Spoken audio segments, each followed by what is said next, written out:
What is happening, people? We are back, folks, with another episode, and I am pumped to have this dude on today, folks. Future UFC fighter. I want y'all to give a huge shout out to the man, AIDEN, the future Ingram. How are we doing, bro? I'm doing really awesome, bro. Thank you for having me on the show. I'm hyped. I'm ready to get things going. Bro, like I tell everyone this, I say it way too much. I appreciate you coming on more than you know, bro. I appreciate your time today, dude, and just grateful to hear more about your journey, man, to how you got going right now. Mhm. But AIDEN, we were talking about your weight and your division a little bit right now. But before I get too into that, bro, Mhm. how did you initially get started in MMA, bro? Sheesh. So I was about 14 years old, and my family and I just moved to Arizona. And in the transition between eighth grade and the summer between eighth grade and freshman year of high school, Um, I got bullied a lot growing up, and I just had one big fight, like one final fight in eighth grade, and I got beat up pretty bad. And I think my dad kind of noticed, and we were already kind of like big fans of the UFC and WEC and whatnot. And my dad and I would go in our garage and put on the boxing gloves and beat each other up and whatnot prior to this. But once that summer between eighth grade and freshman year happened, my dad saw me all beat up and whatnot, and he went right in his office, went on the computer and looked up the MMA gym, and lo and behold, the MMA lab was 2 miles down the road from us the whole time. So my dad pulled me in his office, and he was like, "Son, you trying to do MMA class and all that, do jiu-jitsu?" And I was like, and I was fresh off this fight, getting my ass beat, so I was like, "Fuck yeah!" So excuse my French, but yeah, here we Nah, bro. go. Nah, bro. You're totally fine. Where were you living before y'all moved to Arizona, bro? I was in New Jersey. So both my parents are in the Oh, military. My dad in the army, my mom in the Navy. oh, So damn. yeah, I kind of moved around a lot from California and then went to New Jersey and then came back to Arizona, and that's kind of where I stayed for a long time. So yeah, a Bro, lot of moving. bro, especially at that age too. So at seventh, eighth grade, you're kind of like coming up with your friends, bro. You're in New Jersey, you're on the East Coast, completely different vibe and personality compared to the West Coast people, bro. Oh, bro, so much, so Bro, that's much. that's insane. What was it like, bro, going from New Jersey at seventh, eighth grade? So you're probably 13, 14 to move into the whole other side of the country, bro, in Arizona. It was a tough transition. Dude. I moved in the middle of the Jersey Shore boom. Ah, So and no. and and where I'm from in New Jersey, we are on the Jersey Shore. The beach is Oh, a damn. quarter mile from my house. I could see the beach from my house. So Yeah. we have the giant boardwalk. It's a summer town. It's a place called Wildwood, New Jersey. Shout out Wildwood, New Jersey. We're Shout at out. the very bottom of New Jersey, and it really is just a party town. And all the locals that stay were kind of just stuck with a dead town when the summer's gone. Yeah. I kind of fell into that mantra. Like I walked into my first class of eighth grade, and I had like a tank top, baggy jeans, a chain spiked up. Like I embodied what like every kid on in Arizona thought like freaking Jersey Shore like Guido was. Yeah. And yeah, I got made fun of a lot for that. And I just had like an attitude. I just had the East Coast attitude on me. Everyone thought I was a thug. Yeah, yeah. And do you I, have the accent too at the time? when I did have an accent, and I just like Yeah. I would just walk into class like just kind of like not standoffish, but like in the East Coast, like you're not all smiles around. You kind of got kind of a little shrug on your shoulders a little bit. So I think a lot of kids felt really weird about that, and I just I Bro. gave off uh, little different energy. Bro. And how old are you right now, Aiden? I'm 28 years old. Okay, so we're the same age. So Okay, that's yeah, yeah. crazy, bro. So I know the exact era you were talking about, dude. It was Mhm. Paulie D versus the world, bro. You know what I'm saying? Bro, It was I'm Snookies, telling Jay you. Wows. I bet you know. I bet you know way more than what I No, do. no, it's crazy. Bro, that is crazy. Dude, so you have to go from that whole different lifestyle, dude, to Arizona. Mhm. That's wild, bro. There's not even water over there. You're No, going no, from the it ocean. You know what I'm saying? That's wild. Yeah, I went from wearing baggy jeans and Timberlands, and then I go to Arizona and everyone's wearing skinny jeans and Vans. And I was like, what the heck is going on here? Like, why is everybody dressing like freaking weirdos? Like, yeah, so I was dressing like the weirdo apparently. So, what made y'all move from New Jersey to Arizona? My dad being in the military, he got he had a station. He got stationed out here in Arizona, so that's his That makes sense. yeah, before he got discharged, before he did his time basically in the military, Arizona was the last stop. So this is where we kind of made base and stuck here for 10 years. What part of Arizona, bro? Um, it's called Peoria, Oh, Arizona. It's okay. like right next to. With It's right Sean O next. Malley?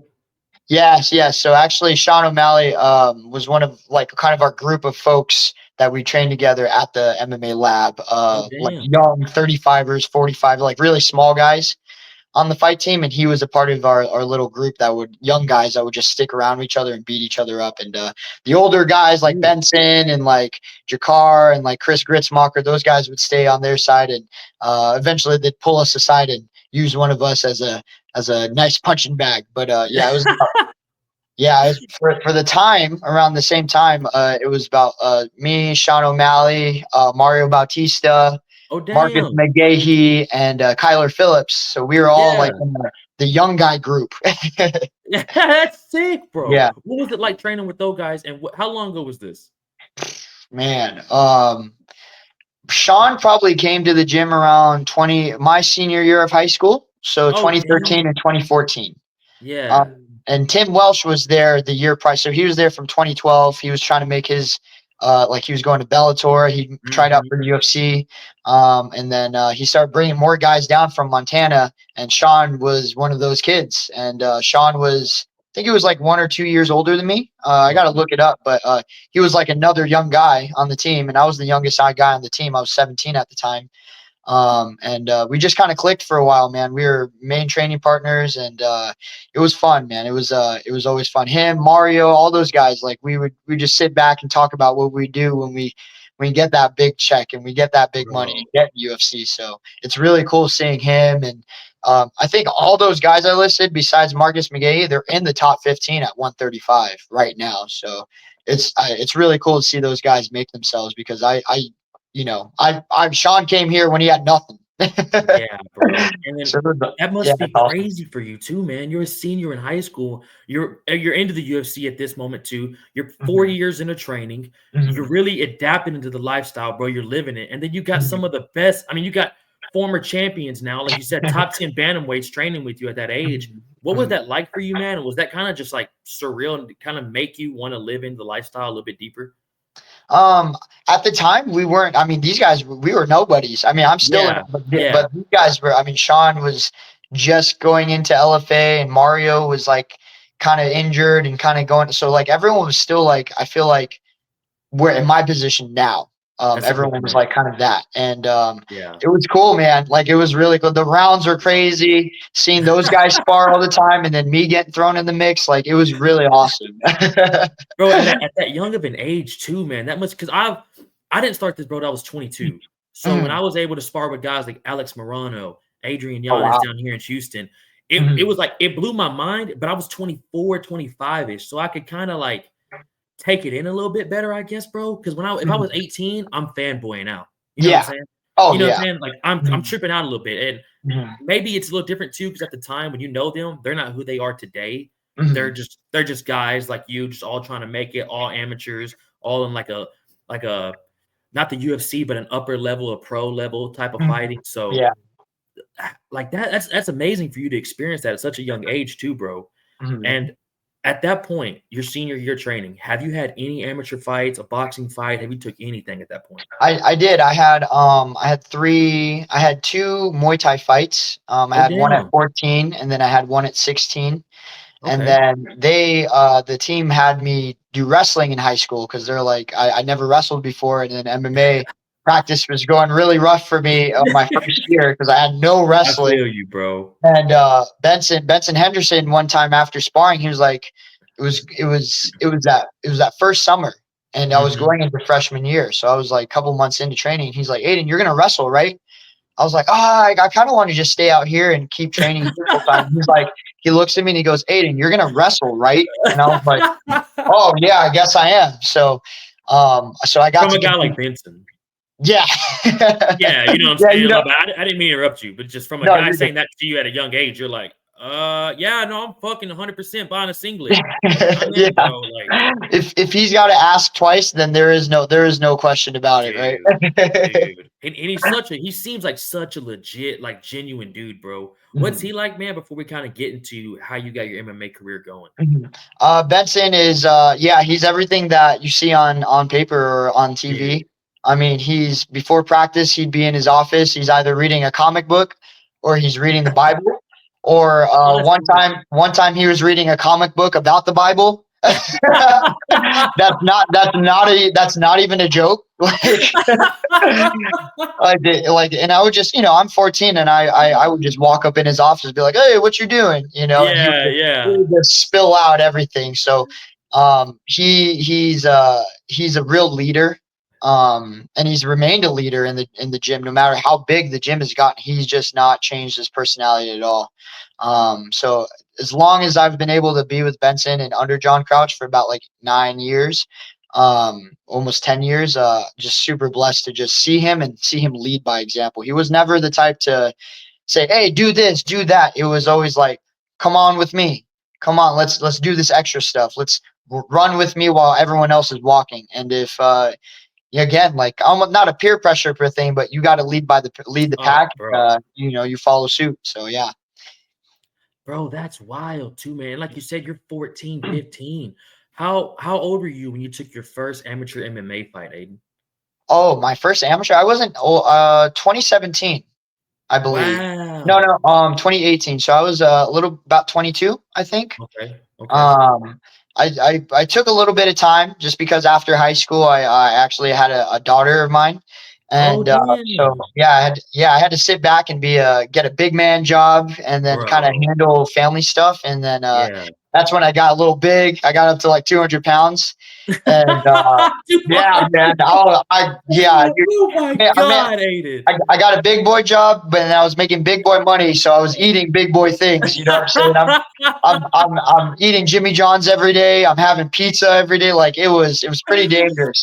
Yeah. So I didn't really start my amateur career until like I had that like realization. I'm like, damn, I'm like, I can't even walk up the stairs without feeling out of breath, honestly. And I looked at the mother of my child at the time, and I was like, I'm not meant to be a car salesman. I'm not meant to be a server right now. Like, I was meant to, for the past 4 or 5 years, I was meant to be a champion. I wasn't just to be a fighter, but I was raised up to be a champion under Benson and under John Crouch. So, yeah, that was the turnaround. And then I had my first amateur fight, I think like 22 ish. You got to look up on Tapology real quick, just a year. But yeah, it wasn't until later. But it was actually during the first season of Contender Series. So Oh, when I saw damn. so when I saw Sean and then I saw another teammate of ours, T. Edwards, they both got their contracts in the first season. It like lit a fire under me because I was Dude. watching it. I was like, one, like me and Sean and I used to be really good homies before I kind of broke off from the gym. But two, I was like I was like me and Sean were like this in the train. Like if he was beating me in striking, I was out wrestling him type stuff. You know Yes. what I'm saying? So Yes. I was like, if he could do it, I absolutely know I could do it, and I'm just fat right now. Were um, you training at all, like, during that time, like, you took the break from there when you had, like, your kid, you were doing so you weren't training at all, bro, so you weren't even no, at I, the I lab, literally you weren't was I seeing was I was a anything? car salesman for like 10 hours a day. Wow, So bro. I really invested into just doing that, and being an adult or trying to figure out how to be an Yeah. adult. Yeah, Um, dude. what I've realized is that there's balance. You can have Dude. a job and try to train like everyone does it, and just as an 18-year-old back then, you just have that like do or all or nothing mentality. So it was like either I'm all in on my job and I'm making 100% of my time and effort into making money for my family, or it was I'm 100% into the gym and nothing else matters. And Yeah. sometimes that kind of takes away from. There's no balance. So it was something I had to learn from. Bro, what was that like being 200 almost 200 pounds, right? Taking this fat break off the training, bro. How rough was that, Aiden? Like, Oh, I just love hearing this, man. How people like overcome this type of things. Like, bro, that's insane. Because you fight at 135, like we were talking about earlier. You're a 125er now, and you're almost 200 pounds. You're not training at all. You have a kid. You're having you and your own responsibilities. You have a baby mama now. Like, life has just dramatically changed for you, and then you have to come back and start this whole process again, bro. What was that like for you? it was tough, man. I'm gonna be really honest. Like I remember like a lot of, you know, it's that like hero's journey. Like you feel like that Yeah. super like downhill slope, and then you realize, oh, I got to get myself up. And at the time, not only was I fat, but I was living out of the gym that I was working at, the MMA Lab Oh Scottsdale. shit. So when they expanded, I was helping that gym, the MMA Lab Yeah. Scottsdale, and I had my own office and everything. It was pretty cool, but Yeah. broke up with the mother of my child, had a really bad fallout, really a lot of negative things happening in my life. And I was living out the gym, and I was kind of technically coaching, like coaching classes, but I wasn't training myself. And that's when I saw Sean, I saw my other teammate, T Edwards, and I was like, I can do that. And I have the skill set. I've been doing it. And I just remember getting up at like 6 in the morning, walking out the office and trying to like, and like you said, like, when you it's one thing just to like start from like zero. It's another thing to be like, okay, I was at this level and I was giving, people like Benson Henderson their rounds for Frankie Edgar and Gilbert Miller, like I'm there. And then I get on the treadmill and I'm like, I'm dying after 5 minutes. And Dude. so like the biggest thing was just that mental hump to get over, like understanding it's day by day and it's brick by brick. Like this shit's Bro. not gonna happen overnight. And it sucked, man, for a long time. Like I remember how happy I was to see 175 on the scale. And I was like, man, I think I'm getting something. Like I'm really Yeah. making progress. Yeah. And now I wake up at like 142. Feeling fat. You're like, I am bloated today. Yeah, And exactly. Like 145, bro. I'm like, I feel like a fatty, but like, yeah. So it was really hard, and it was a lot of like mental, like, man, am I really meant for this? And it's like I'm yeah. having a hard time getting through 2 rounds of sparring with Dude. not fighters, but just hobbyist type stuff. So, Yeah. but I know that it just starts with one step at a time, and it starts with one day at a time. Just win that day. If you're trying to get back in shape and you're trying to climb a mountain, it's like literally just win that day. And it's like you get to look back and you're like, I did some pretty cool shit today. I got to do it again now. Yeah, bro, and that's the hard part, the consistency of it. It sounds so cliche, but the Mhm, consistency of it is insane. And mhm. dude, I love hearing about that. Like, because if I saw you now on your Instagram pictures, you would never think you weighed over like 160, bro. You would think you've always been in shape. And the thing about this too, bro, like I want to know more about what your first amateur fight was like. But dude, like Mhm. imagine if you just don't do it. Like a tons of people, bro. That imagine if you just stay at that car salesman job, you just stay miserable, you never Yeah, come man. back in. Now you're 28. You never took an amateur fight. You're just telling people I used to train with Sean O Malley. I used to train with Yeah. Benson Henderson. You know what I'm saying? Then that's your life, bro. And then you're still working at the car salesman. You probably don't get in shape. You probably Mhm, start going to 24-hour fitness gym, bro. You mhm. start doing bro lifts and shit. You're walking on the treadmill. You know what I'm saying? At a Yeah. fucking incline. Like you're just Mhm, one of those like average people looking forward to a Saturday and then Sunday hanging out, doing whatever, and get ready for Monday again. mhm, So mhm. that's why I love hearing that, man. Like it's one or that shit could have went one or two ways, bro. Yeah. Now here you are, potentially can end up in the UFC very soon. Have a Mhm. dominating pro record, bro. You had what was it, 8 amateur fights? Yeah, 8, 5 and 3. Yep.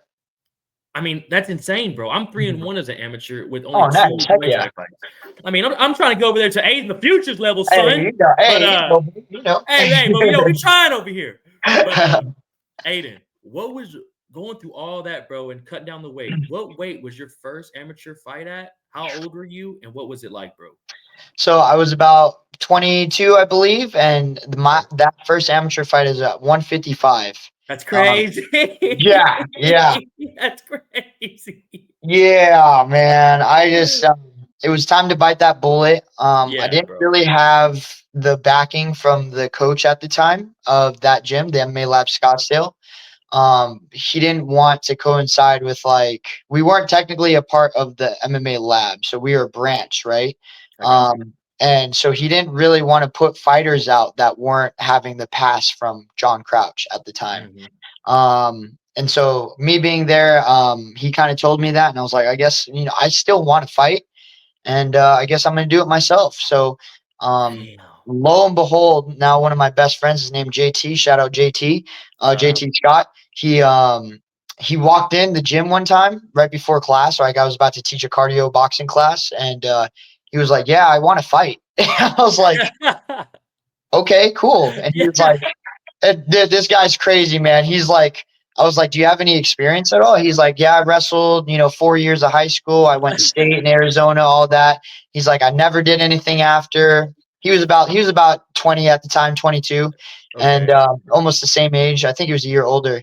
And I was like, "You been in any fights or anything?" He's like, "Yeah, actually last week I got in a fight with my baby mama's new boyfriend, and I head kicked him so hard and knocked him out." And I was like, "Show me the head kick." And he whips out this bro, I literally go, "Show me the head kick." And then he like he's throws, bullshitting. I shit you not, throws the most perfect question mark kick I have ever seen. What, boom. And I'm like, all right, let's go. And so it was my homie JT Scott, who's a 170 pounder, who fights at 170, and me training. And he would just show up every day. And for like the first like 2 months, it was like sparring every day. Like I was like, like it'd start out like an hour of wrestling between him and I, so I can get in shape. And then after that, we'd just go sparring like 5 plus 10 rounds maybe.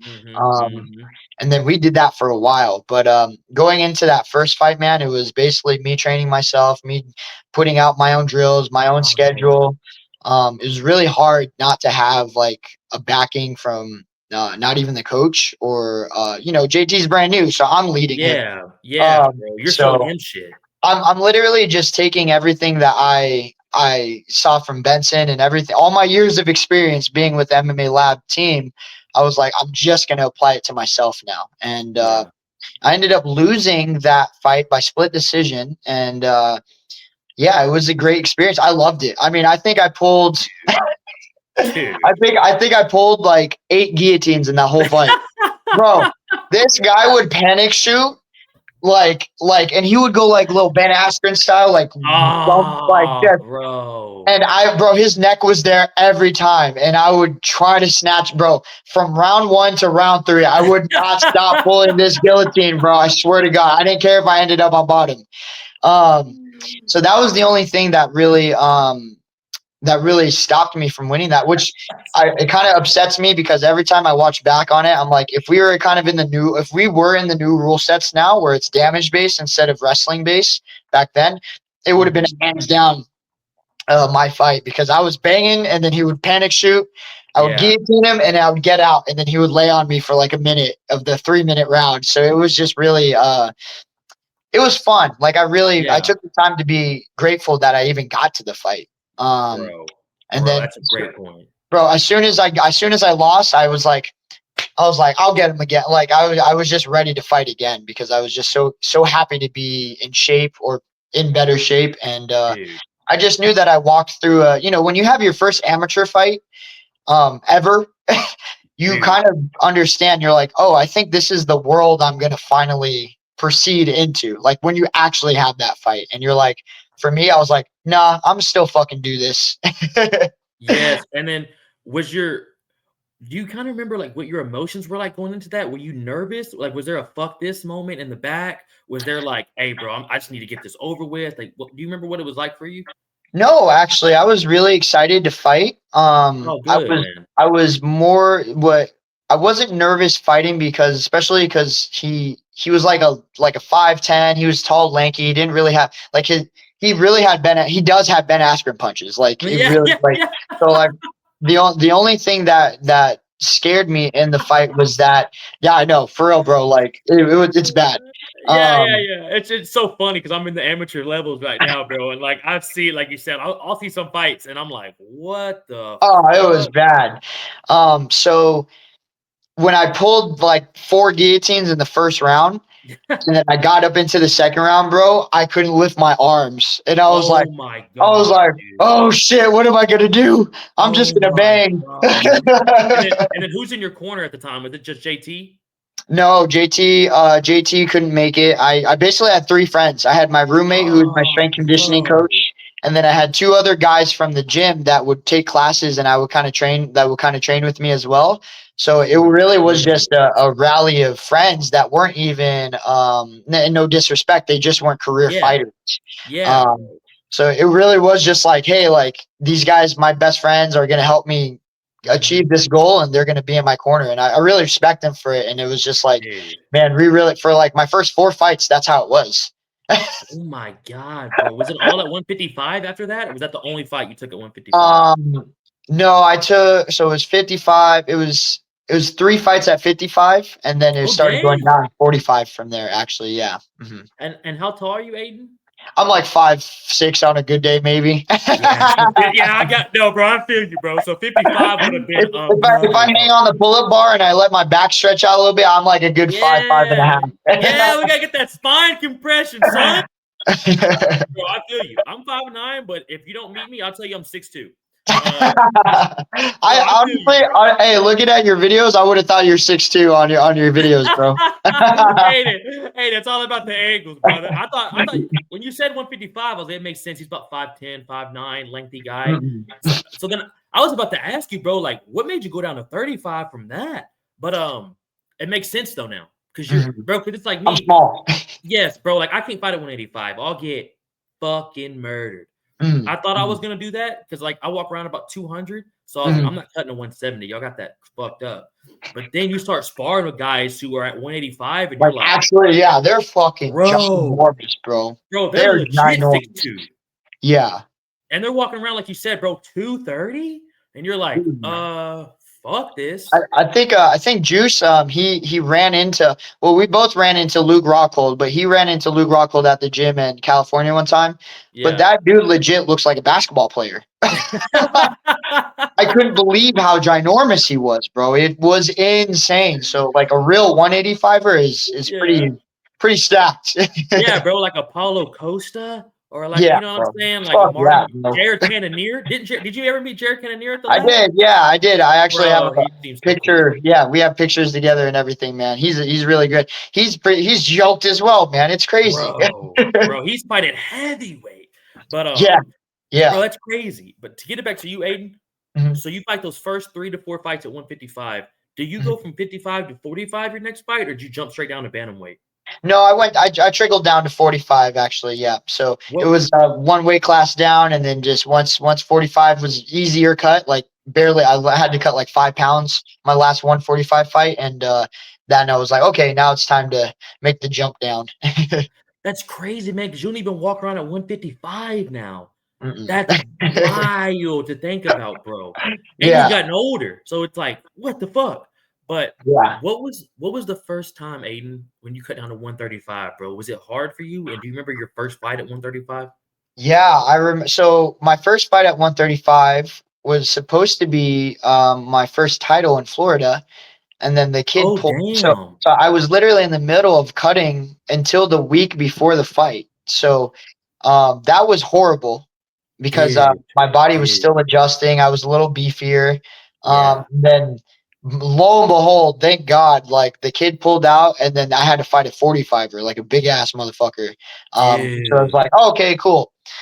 So the fight after that, so when I fought for Epic, my second amateur title, Mhm. um, that was same day weigh-ins at 135. Oh, Yeah, bro, same yeah, day? yeah. That was Dude. yeah, I try to stay like in a certain like threshold, like within 10 pounds for fight week. Yeah. So from the missed into 45 fight, from that point on, I started chipping away at my normal body weight so I can have an easier time making that. Because in California, it's same day weigh-ins for amateurs, which is blows. But I get Bro, it stops people from cutting a crazy amount of weight. But I guess, man. it was a little rough. But it's rough the first time around, anyways. Yeah, bro, just getting used to that whole new different lifestyle. And like I talked to Ian about this. I talked to all amateur fighters or like pro guys just to get their Mhm, advice, like what it was like for them the first time they did a real cut. Like a mhm. real, like you were just saying, bro, like week of where you're still like, dude, I'm 12 pounds out and I got 2 days. And you're like, what the fuck am I gonna do, bro? Yeah, You know what I'm saying? It's it's terrifying. intense. Um, I was gonna ask you, Aiden, what does your family think about all this, bro? But they got you into it. But what do they think about where you're at now, bro? My mom, my dad, they're like super proud of me. That's cool, man. Like you said, my dad got me into it. Yeah, I remember even before we started training, when we used to do our garage rounds, we just go in the garage and beat each other up. The Christmas before we moved to Arizona, he got me, and this is crazy. He got me. They had a MMA kit Yeah. at Walmart, and it was like a Randy Couture Everlast MMA kit. And it was like it had Everlast MMA gloves, which were like freaking cardboard. You know, it's cardboard. Bro, bro. It had a pair of Everlast mitts that were like cardboard, Yeah. and then it had a jump rope and a mouthpiece. And my dad got me that, and like I was just like, it's like getting your first, I don't know, your first pair of Jordans or something, Yeah. and I cherish that. And yeah, my dad fully supported me. And when I took my first jiu-jitsu class at the lab, Mhm. I went and told my parents, while they were just chilling in the living room. I was like, I think I want to do this like the rest of my life. Bro. And my mom's first thing was like, Aiden, I don't care what you want to do. If you want to be a garbage man, then we're going to push you to be the best garbage man. She's like, I don't care if you Dude. want to be a pen salesman, if you want to be a fighter. She's like, you're not going to, if you're telling me this right now. And this is our first year in high school essentially. So it's a weird moment where you're like, we kind of Yeah, figure bro. out what we're going to do with our lives. Bro. And my parents were full fledged. Like, if you're telling us you want to be an MMA fighter, then you do this to be an MMA champion. And yeah, so I always say we're a fight, like families go watch football on Sundays and Thursdays and whatnot. It was Yeah. it was UFCs on Saturdays, and then it was like my dad and I would film my MMA rounds, and we'd sit on Sunday, and as a family would watch my MMA rounds. Bro. Aiden, can I tell you right now how fucking jealous I am? Pure jealousy right now. I got pure jealousy in my veins, brother. That is, bro, that's amazing, bro. Bro, still to this day, my family doesn't like what I do. They Mhm. don't watch the Yeah. UFC. They don't watch this podcast. You know what I'm Mhm. saying? Oh wow. They're well, they might support it, but they just don't like the It's still taboo to a lot of folks. yeah, bro. They think Mhm. it's great. Like when I mentioned to people, like they were like, if we're at family functions or like holidays this past weekend, and you see your other Mhm. family members that don't really know what you're doing, and you tell them, Yeah. it's been a lot of like, oh, are you Mhm. okay? Like, No, why are yeah. you doing that? Like, you know what I'm saying, bro? Like we I grew up feel in you, bro. football. I grew up thinking like I'm gonna be in the NFL. Bitch, you're Mhm. 5'9". You're not gonna go to the NFL. You know what I'm saying, bro? Somebody should have told me that. Like, hey, bitch, you're 5'9". I know you're a linebacker and a fullback in high school, but that shit's gonna phase out when you're 19. Mhm. And I would have been like, really? I didn't find this out, bro, till like you said, I graduated, did a couple jobs, did a couple career jobs, and I was like, I guess I'm gonna do this. Then you get to like 22, and I was like, dude, I've been I'm watching not this UFC growing. shit. Yeah, bro, I'm not growing. I'm seeing some of these NFL dudes. They're 6'4", jacked. Mhm. I'm not gonna be able to do this shit. And then Mhm. I've been watching UFC since I didn't get into it, bro, like 2014. It's like my junior year in high school. Okay. I mean, you got into it at a great time, though. Oh, dude, during like when it was one card a month. Like Man, these people, you remember them days, bro? You remember bro, them you days? could save up your money to watch every pay per view at that point. There was no streams back then, Aiden. I didn't know No. about that shit. So I had to just sit there and take that on the chin or go to Buffalo Wild Wings with your Yes, B boys. Dubs. B Yeah, bro, you know Dubs. B Let's Dubs, bro. go. That's a religion back Bro, in the day, brother. side story, bro. I hate telling side stories. Nah, go to ahead, watch dude. to watch TJ Dillashaw fight Joe Soto, I went Oh, to bro. 5 different B dubs in like a 20-mile radius, bro. I swear to God. I swear to God. And I didn't even, you're not smart enough to use your phone at the time. I'm driving to B dubs just expecting them. We're not showing the fights. Where's the next one? Go. I went to the 5th one, and it was the main event right then and there. I did not give a fuck, bro. B-Dub's Bro. always been there for me. Hey, they used to not make you pay cover fees, bro. You should just Yeah, get in there, yeah. get a table with your boys, get some wings, tip pretty good, and you were good. Mhm, mhm. Now, bro, it's $20 to walk in just to sit Yeah, down. You're like, yeah. what the fuck? Mhm, mhm. Man, but hey, B Dubs has always been there, bro, since the Bro, B-Dub, beginning. yeah, B-Dub's my second home at that point, you know. It's the best, bro. But Mhm, that's crazy, bro. Hearing like how like the difference is, and like you're saying, y'all are watching your fight on a Saturday night, just hanging out, chilling, mhm, drinking mhm. Modelo's. You know what I'm saying? Like that's like we're over here watching college football, NFL, then we move on to baseball, Yeah. basketball. Mhm, You know what I'm saying? So mhm. it's crazy, man, that's like that. That's dope though if they're like that, bro. Shout out fucking Mr. and Mrs. Ingram. Yeah, Shout dude, out, yeah. man. Shout That out is mom and dad. Yeah, they shout got out me mom and dad, Aiden. That's dope, bro. and they weren't fun. Like those watching sparring sessions and whatnot. It was not fun with my parents because it was like my dad is actually really good. They're both actual boxing coaches of at the boxing Bro, gym. But bro, my dad really he taught me how to. I mean, he was the first one to teach me how to jab and the that's garage, sick, right? man. But he has an eye.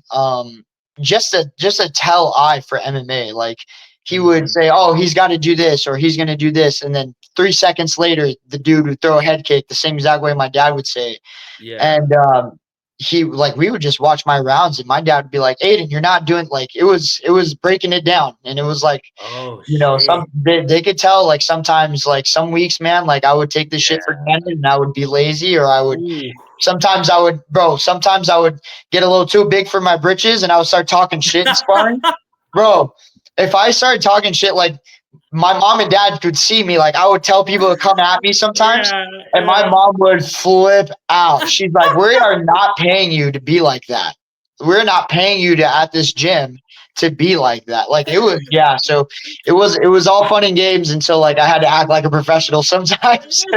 There was no Nate Diaz antics going on with you out No, there. You man. were fucking My my my flexing it mom down. my mom would text Benson Yeah. and she would send him my report cards. So it would be like Wednesday sparring, bro. And I'm getting suited up.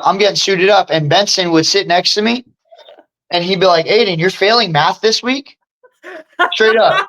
While he's wrapping up, he'd be like, "You're failing math this week?" And then someone else, Efrain Escudero, would be like, "Yo, what'd you say, Benson?" He's like, "Aiden didn't do his Oh. homework this week. I got his report card the I'm week." about to Bro, pass out. green light on me in sparring, bro. They would beat my ass, bro. So it was a conjoined synergy between my parents and all my coaches and teammates that were Oh, trying to get me to be the best version of myself. bro, this is so funny, dude. I literally had tears on my fucking face, bro. Aiden, that's Probably so funny to think about, dude. That's so funny because they would do that with coaches for us during football practice, but you would just go run extra. You know what I'm saying? yeah. Like you Oh would be yeah. like, Yeah. "Fuck, I'm about to have to do bear crawls today," or "I'm Mhm. doing extra cardio." You Uh-huh. got Benson Henderson Oh, whooping wrapping my his ass. fucking hand. Yeah, bro. Being like, dude, so your mom's saying you're being mad disrespectful at the house and you got Yeah, this. bro. Yes. Yes. You're Yes. like, no, dude, I haven't. You didn't even heard my side of it. And he's like, that's cool. That's cool. We got 6 rounds for 5 minutes today of kickboxing. And you're like, fuck, Yeah, dude. bro. Yeah, that's what I was raised up in for a good 8-9 years. It was the Bro, school of hard knocks. bro, that is the real school of hard knocks, bro. And it's Mhm. so funny saying that too, dude, because like when I see some of your fights or some of your pictures, you're smiling during your fights, like hands are up sometimes during the fights. Like that's so funny, man, hearing that what you do now and then like getting disciplined for it when you're in high school watching. Like that's so funny, man. Yeah, I get to let loose a little bit when I actually fight, get a little mad, get a little, you know. When did you come up with the nickname the future, bro? Ha. So I was playing UFC Undisputed 3. You know what I'm saying? The Okay. THQ, the good Okay. one. Yeah. Hey, the kids don't know. That's the Conor McGregor Conti Bro. Pounds. Oh my gosh, bro. No, before that, Undisputed 3. Oh, which one was that? Was that just Conor? No, it was right before EA did it.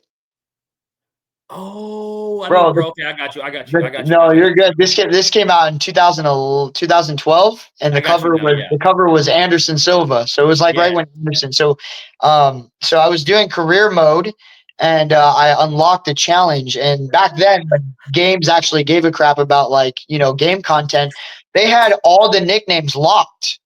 And at the time, I made my own character, and I was putting myself in my character and trying to map out my own career, right? Bro, this And is I was trying to for about a year, I was trying to figure out like my own nickname. We went with my mom and kind of came up with a prototype. My parents are super religious. They almost went with the Saint, and so I did a challenge on UFC Undisputed 3. I unlocked it, and then the first nickname that popped up was the Future. And I was like, and then I put it on my name, and then when they announced it, I was like, that actually sounds really good. Like, so it stuck with me ever since. So about like 16 years old.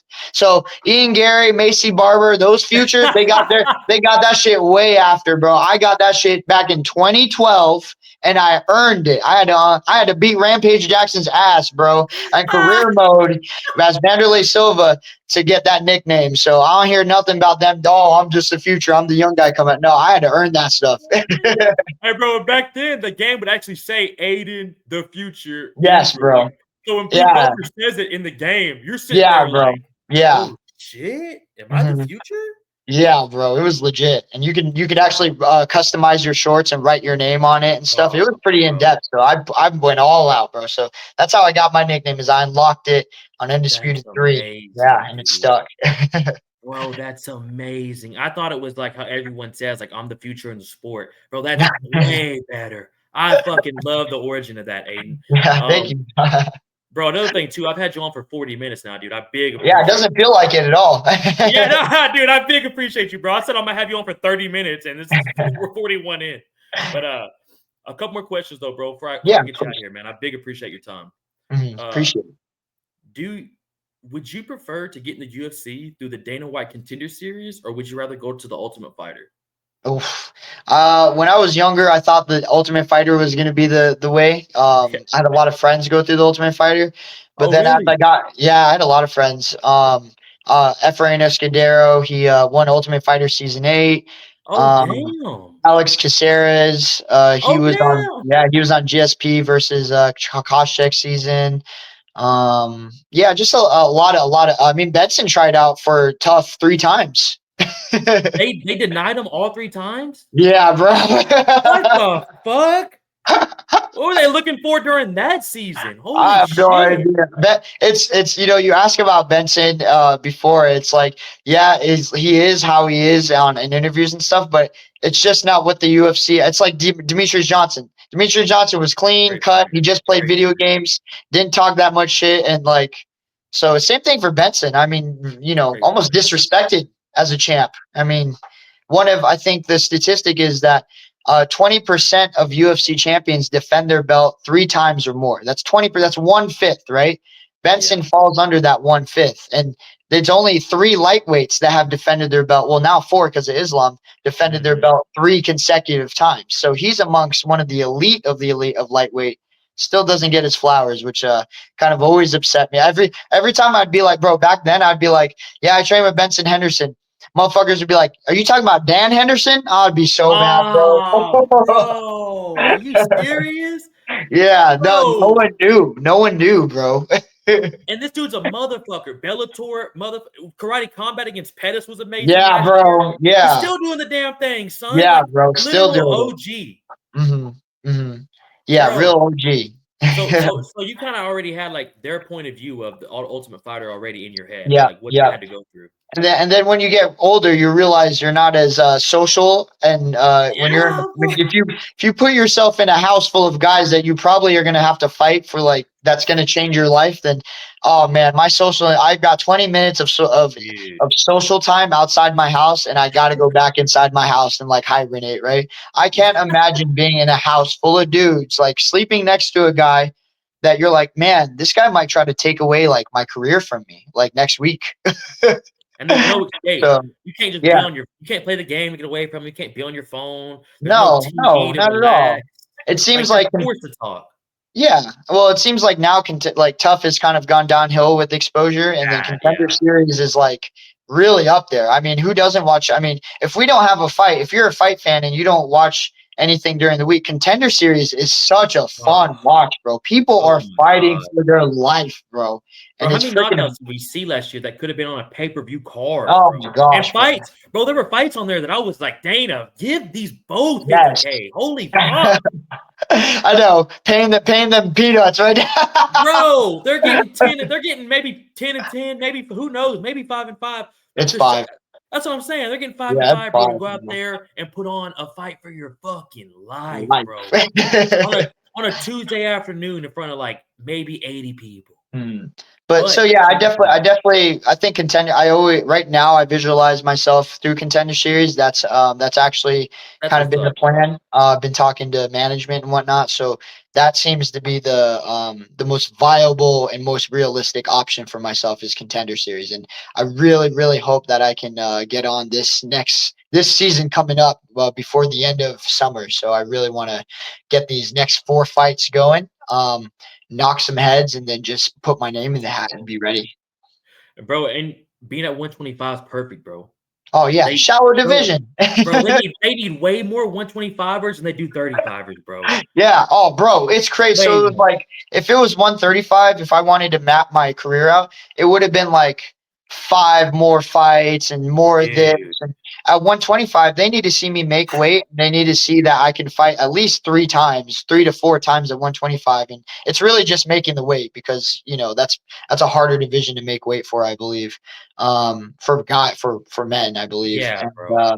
so yeah, that's and look at 125 right now. I mean, you, they're giving guys title fights. Obviously, Kaya Sakuda, but he's a world champion himself. But they're Yeah. pulling other people from organizations into the UFC to fight for the title. That shows Yeah. you how shallow this division is, and the opportunity is like a plenty. So, especially for someone like myself, who not to toot my own horn, but I feel like I hit really Mhm. fucking hard for my weight class. I have knockouts at 55, I have knockouts at 45, and I have Let's knockouts at 35. go. Let's Like go, bro. thank you. And I'm like, I definitely can do that. I can definitely be like a Figueiredo at 125 and just knock some heads, bro. Like I really believe that. A lot of the 25ers I see in LFA, like the last card I fought on for LFA, the 225ers were fighting for the Mhm. belt, the interim champ and the champ. And they looked really small. Like I remember They like kind of did. squaring them up and I was like, damn, they look really small. They ain't got no knockout power either. So it was like, what do Oh, I gotta bro. worry about, you know? Yeah, bro. Yeah, bro. And dude, honestly, even if you come in there, like you said, like a Figgy, like a Brandon Royval, just Mhm. especially with your personality too, bro. Like they're Oh, begging yeah, for that. appreciate it, man. Yeah. They're begging for that, bro. A lot of the 125ers they have now, if they're not American, they're from other side of the world that don't speak Yeah. no English too, Yeah. bro. So they're Mhm. like, fuck. And Mhm. dude, 125 is getting a lot more respect now than what it used to, bro. Oh, yeah, People are for starting to sure, realize, bro, y'all come out there and put on some fucking wars. bro. And Wars. I mean, you put so much respect on these. I mean, like, who doesn't love Brandon Moreno? You know what I'm saying? Dude, Who didn't love Figgy at 125 and he was flatlining people, bro? Like, come come on, on bro. now. Benavidez, you know what I'm saying? Like Oh yeah, Joey B. Yeah. bro, there's just dope ass dudes that went to Manel Cobb. I mean, Kai Dude, Kara. Fidel Cop is cool, good, bro. Yeah, he's He is fucking good, bro. crazy. Yeah. That dude's an assassin, bro. Dude, he's Oh, insane.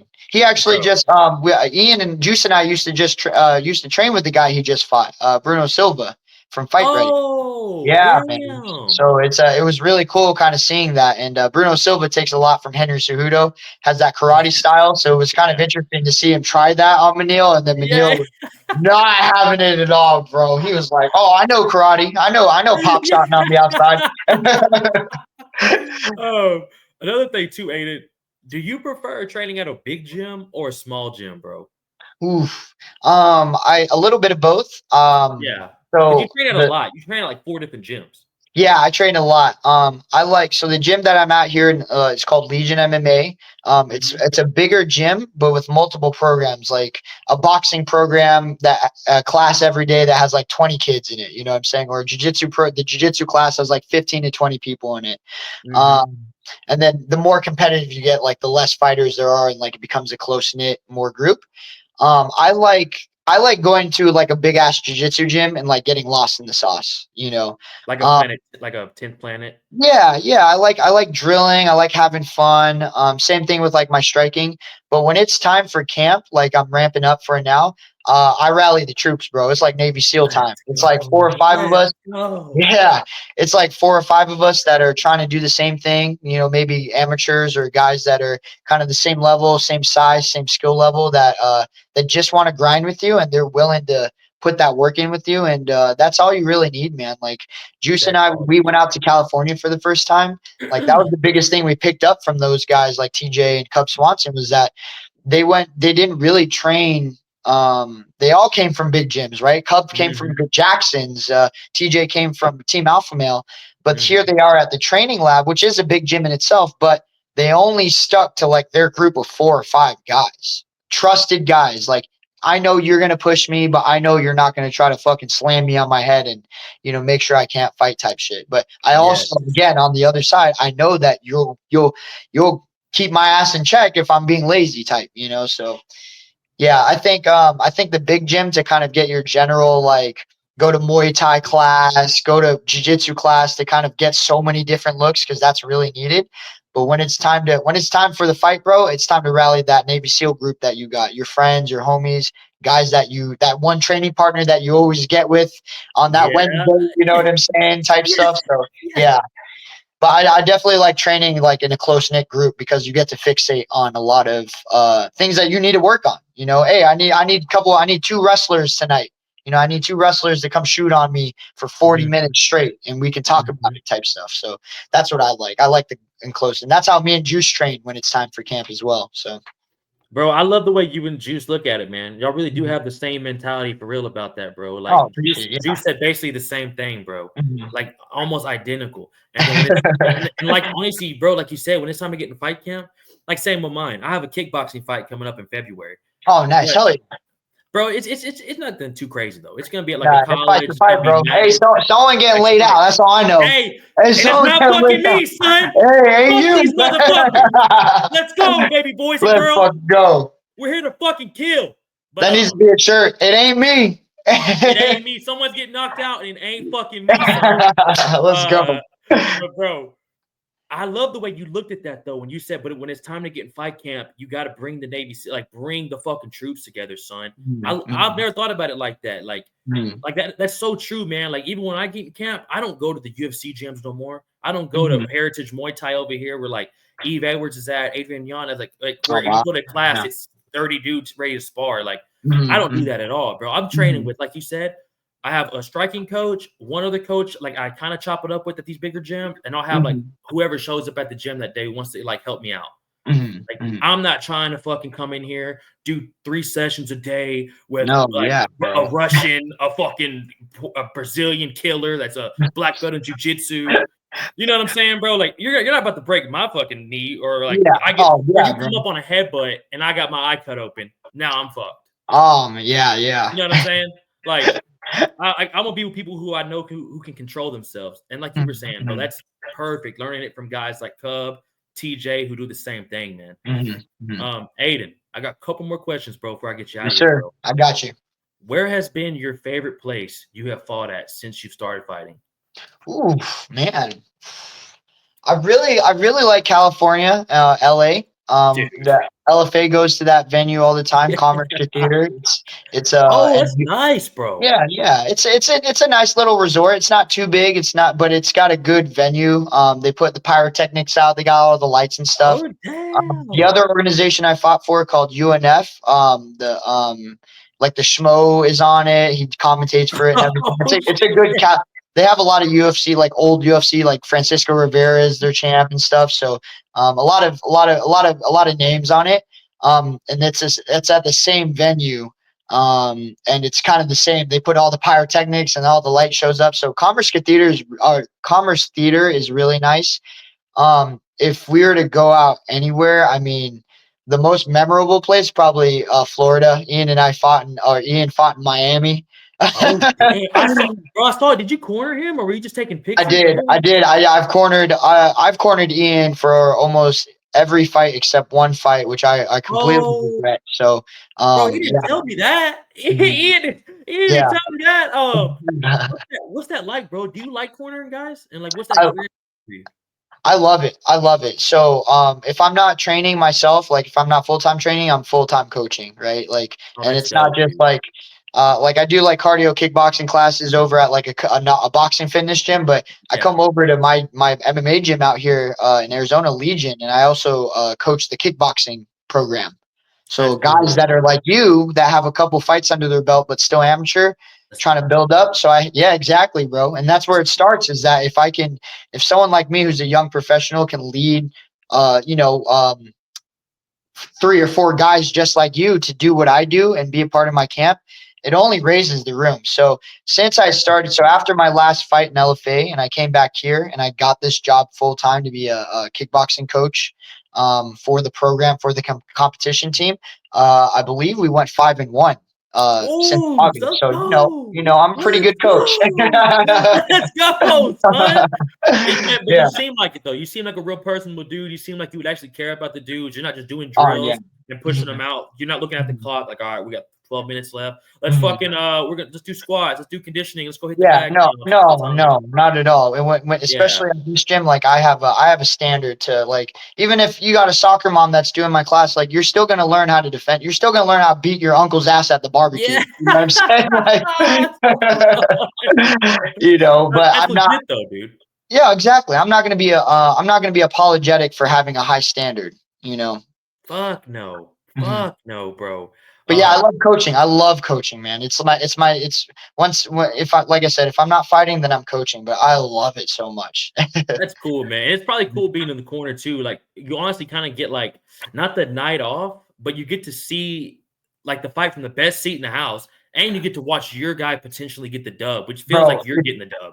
I'm telling you right now, it is probably the cornering people is worse than fighting for my anxiety. Oh Oh, man, really, bro? I feel like I'm about to have a fucking heart attack every time I corner Juice, every time I corner one of my guys here at Legion. And bro, like I feel it. Like I feel it because on the I, realest I shit, don't like feel that. no, but on the realest shit, like Yeah, your job as a coach is to not even get the win, but to make sure your athlete gets home safely, bro. You bro, know, bro. like I get knocked out or whatever. Does someone make sure that I can drive home or can I get home? So does that that's the job of a coach. That's the job of a trainer. So I've had a couple I've had a couple hard conversations with a lot of my students that kind of weren't feeling the vibe when I first started coaching here. Hmm. I had to lay the smack down a couple times and look at them after and be like, listen, like You got to. I'm not here to have an ego con. I'm not here to have a dick Yeah, swing contest. Oh, my shit works and yours doesn't. You suck and I'm trying to make you better. It's like yeah. you have somebody that's trying to knock you the fuck out in 3 weeks. Do you trust me to be your lifeline essentially to get back home safe to your kids, to your girl, to your family? Like it ain't even about the win. It's just about can you perform great and can you get home safely? Like that's my job.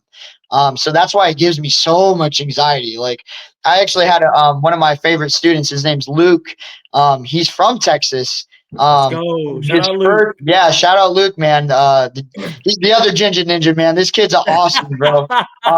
This kid, first time I coached, the first week I coached, we did like a spar between the boxing program and my kickboxing program. Oh This kid got damn. knocked out. Oh damn. This kid got knocked out by a stud, man. He came back the next day and was like, I know I can't drill, but can I just hit the bag? And I was like, yeah, you can fucking hit the bag. Like, Yeah. I'd rather you just be home and not do anything. But yeah, he ended up fighting his very first fight, like amateur kickboxing.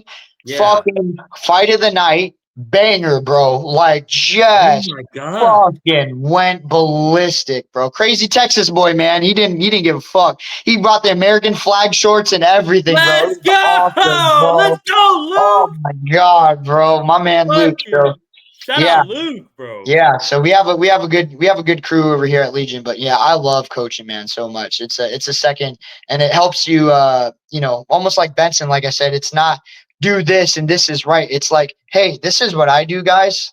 Let's let's see if we can follow along. Let me try to lead the pack a little bit instead of just be like a yes sir, no sir military style, which is fine. It's just not how I coach. Bro, that's such a great point, though. Like you said, like earlier when you were like, "Man, there's somebody trying to knock you out in 3 weeks." Like, you know how hard you hit, you know how hard you kick and all that shit. There's Mhm. somebody who kicks just the same amount of hard as you Yeah. do, or harder, and they're trying Mhm. to put that shit on you. Their friends Yeah. are coming out to the fight too, bro. Like, Mhm. you know what I'm saying? Their girl that they're trying to impress is showing up as well. You Bro, think he's dead trying ass. to get knocked the fuck out in front of you? You know what I'm saying, bro? Like, Mhm. that's real. Like, that's And that's a real ass fight. everyone's on their No, you're good, New Year's resolution shit right now. So bro. just like I'll tell you, just like I told Bro. everyone that's hoping to compete from my gym right now, when you feel that motivation, oh, it's New Year's, I'm about to kill this year, blah, blah, blah. That is the same exact thing that your op is saying. This is his Come year. on, This is bro. his New Come Year's on, bro. resolution. So you better be ready. Not you, I'm just saying, just in No, I general, got you you. better be Yeah, ready because that's the fire that's getting lit under everybody, right? So just what you feel, they feel. And so what's the difference? It might just be putting a little bit more work in during training camp, being a little bit safer, right? Like you said, taking care of yourself, right? Your job is to make it to the fight. Your job's not to fucking prove that you're tough. bro. You're spitting bars, Aiden.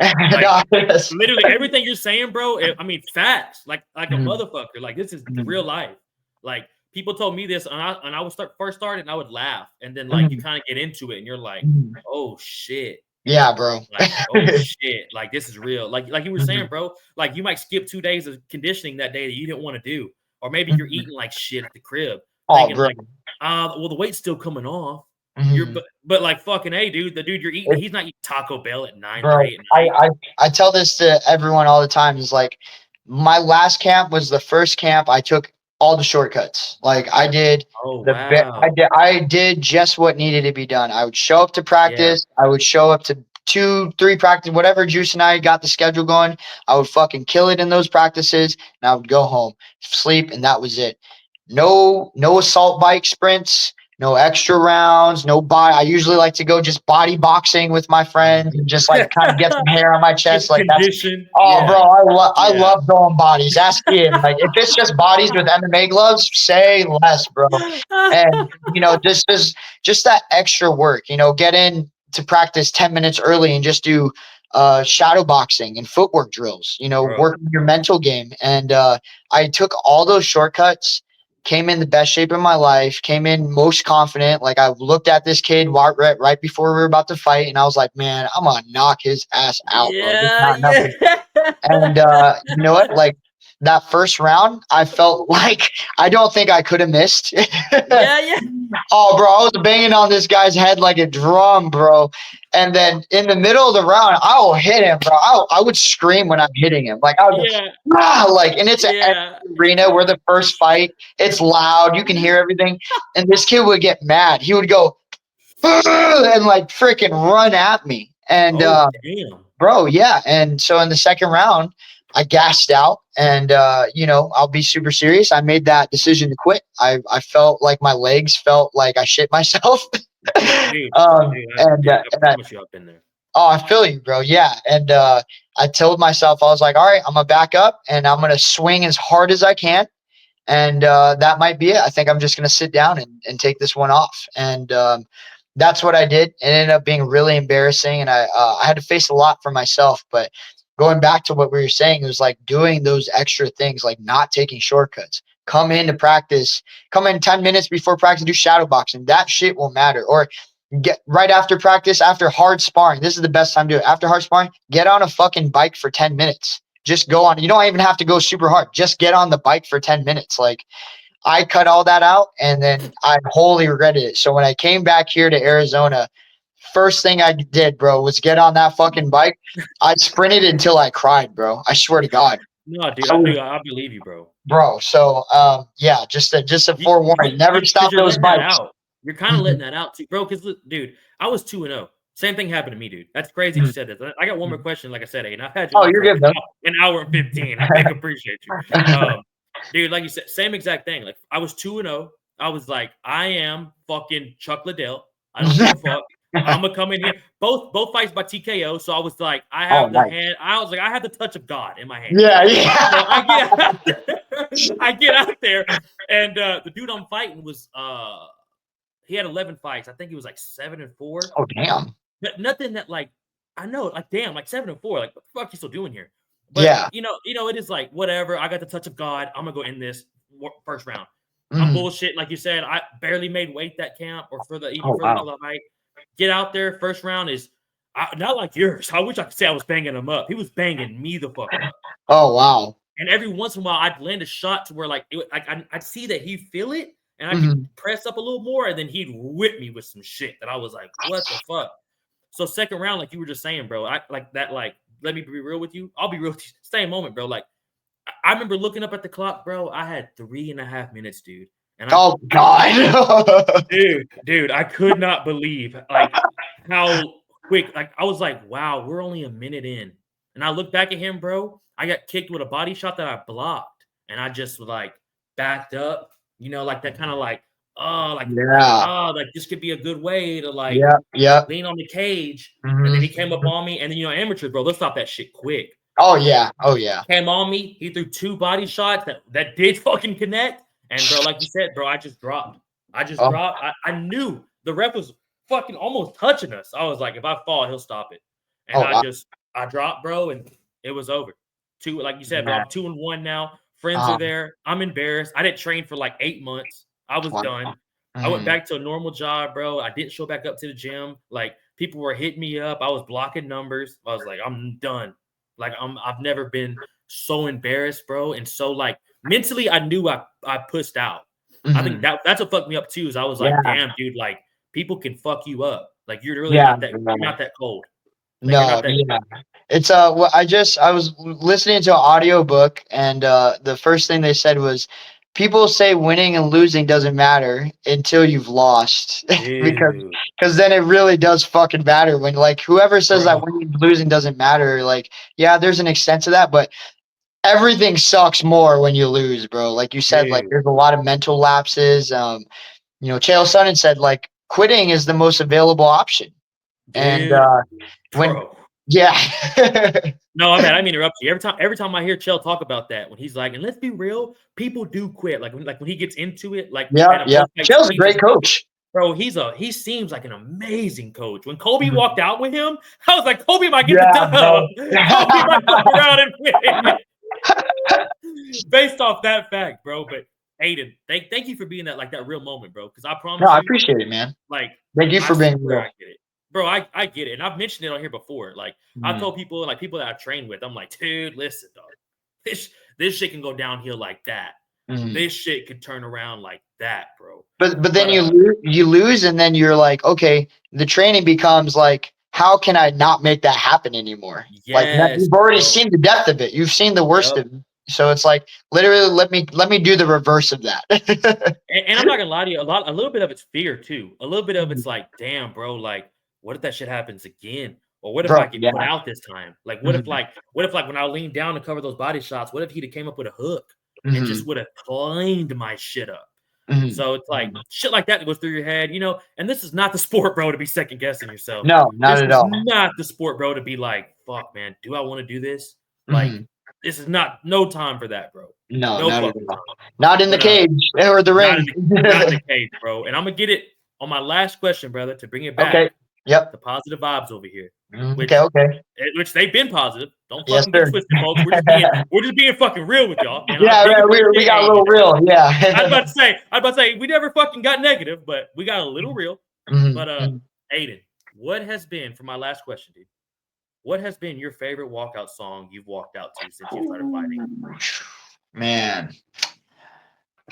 So the walkout song that I've had the last couple of times is "Welcome to the Jungle" by AC/DC. Let's go. Let's Man, go.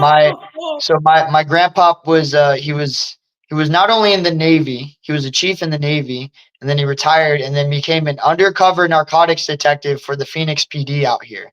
Oh my god. For another 20 years. And Fuck, bro. whenever I'd stay at their house, my grandpa would get up at like 8 o'clock or whatever normal time, and he would his morning routine song was blasting AC/DC, freaking Welcome to the Jungle. And my mom told me he would do the same shit when she was my age, Oh getting ready for the Navy, bro. So my! and my grandpa's like this. He's like a tall, white, lanky guy, fucking mustache for days. Like his undercover, bro. His undercover thing would be like island print shirt, button down, chest hair. So like this he really was that motherfucker, bro. Like, and he would just wake up, blast, and Welcome to the Jungle, ready to fucking literally go to a concrete jungle and fucking fight, bro. Like fight motherfucking Bro. cartel people and stuff, bro. So I when that clicked about probably my pro debut, I went with 80s Russ. So it's always either been Welcome to the Jungle consistently like 3 times, and then one time I walked out to Danger Zone. That's a good one too, Yeah, bro. from Top That's a Gun. good one. Oh, Yeah, that's a good one, bro. yeah, bro. Oh, that one fucking smacks too, bro. So I love the 80s rock that just like gives you that like you feel like you're about to just jump out into some crazy Swear to shit. God, dude. I So swear yeah. to God, dude. Yeah, Welcome to the Jungle by AC/DC, bro. Gets me more. If I hear it, I have to start screaming like fucking hitting something, bro. Just those Aiden. like sirens, start Yeah. hitting, and it's like, ah! Like fuck, man. I love Dude, by the it. time you get in there, it's really starting to ramp up. Like that Oh, 2.5 bro. minute mark. Holy fuck, son. Oh man, it gives me goosebumps right now. I'm about to fucking run through a wall right now, bro. We just start shadow boxing. We just get bro, Aiden, you're a cool ass dude, man. Like on the Oh, I real, appreciate bro. it, man. You too, brother. Bro, for real, man. Like, thank you so much, dude, for coming on here, man. Like, you've been as like real and open as possible, bro. I appreciate everything you've said on here, bro. Like, Mhm. if people don't understand this, bro, like I at least take this in, bro. Like, this has been great to hear your point of view, man. It's Mhm. awesome to hear about your journey too, bro. That's literally the only reason I started doing this podcasting, bro. I love hearing about people's journey. I love hearing about where you were to where you are at now, bro. If Oh, I decisions you appreciate made in your life, bro, that changed you. Like if you never leave New Jersey, who knows what happens? If you stay at Yeah. that car dealership, who knows what happens? If maybe you stayed at 155 and was like, I don't want to cut the weight, like you know what I'm saying?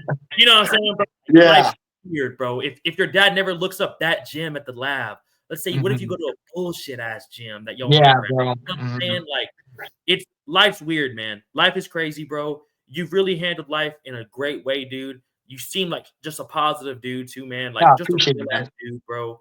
And I appreciate you, man, more than you know for coming on, Aiden. Is there anything you want to say, man, before I hit this outro and we get out of here, bro? Oh man, just shout out my man Juice for giving me the plug. S-Dog Shout out MMA Talk, Juice. bro. Hey, shout out S-Dog MMA Talk, bro. You about to fuck someone up in February, you know what I'm saying, bro? Keep on that defense. Make sure you get some offense defense drills and make sure you fucking land those body shots. You know what I'm saying? I love those liver shots. So it don't matter how many abs they have, bro. You keep hitting that liver, they're gonna go down. You know what I'm saying? Yeah. Last shout, Legion MMA out here, and then obviously I'm gonna show you real quick. I want to tell you like Let's a go. lot of biggest secret to my success, man, is just surrounding yourself, like we talk about, around like-minded individuals, people that are motherfuckers like you that want to do the same shit. My roommate out here in California is actually, I'll show you his belts. He's a 2-time Muay Thai champion. Yeah, let's go. So, shout out to Federico Gonzalez de Scala. He's on the other side of the mentality. He's like, don't be a bitch mentality, and he always like talks to himself like that. And so it's exactly what I needed when I came out here after quitting in my last fight. And living with him, it was just like I kept hearing him be like, don't be a bitch, do more rounds, do this. And my boy Fetty, man, every time we get in the ring together, he does not hold back. So if you ever, he's I always say he's like a drunken master, bro. He's probably one of the most interesting people to see fight. But goddamn, he's probably, if I were to get, I'm just off on a tangent. If I were to get stuck anywhere in the middle of fucking nowhere, probably Fetty behind my back that I want watching my back. This guy is a fucking madman, bro. So, and obviously he's got 2 amateur Muay Thai belts, and then he took second in the last USMTO he did. So he is a bad motherfucker. So he's a big part of the mentality out here in Arizona as well, is that kind of don't be a bitch mentality. Obviously not so much negative talk, but man, when you feel tired, bro, you're getting that bag or you got to get on that fucking bike, bro. It's like, yeah, don't be a bitch. Get on that fucking bike. You know what I'm saying? So yeah, man, that's all I got to shout out. Shout out my friends, my family, everyone that's been supporting me. I'm really looking to make 4 fights and punch my ticket to the UFC. That's the number that I've been given by my team, by my management, Iridium. Shout out Iridium. Shout out Jason House. And I really look to fulfill that. I'm telling them, I asked them what the number was that needs to be filled up. They said 7-1. So that's exactly what I'm going to give them. I said I can do that. So I don't know what 7-1 might bring me. Either contender series, maybe 1 title fight somewhere down the line. I don't know. I don't care. They said 7-1. I'm gonna fucking fill that order, and I cannot wait to fight again, guys. I cannot wait to fuck someone up. I can't wait. Bro, you're the fucking man, Aiden. I cannot wait for your next fight, brother. Can't wait to see the UFC down the line. Hope Yes, sir. nothing but blessings and positivity for you this year, brother. Thank you so much, bro. Someone's going to sleep and it ain't us, motherfuckers. Hey, let's go, baby boy. Have a great day. Drink your water, eat your vegetables, and make sure you're following the man, AIDEN the Future, on all social media platforms. You're the man, brother. You're the man, brother.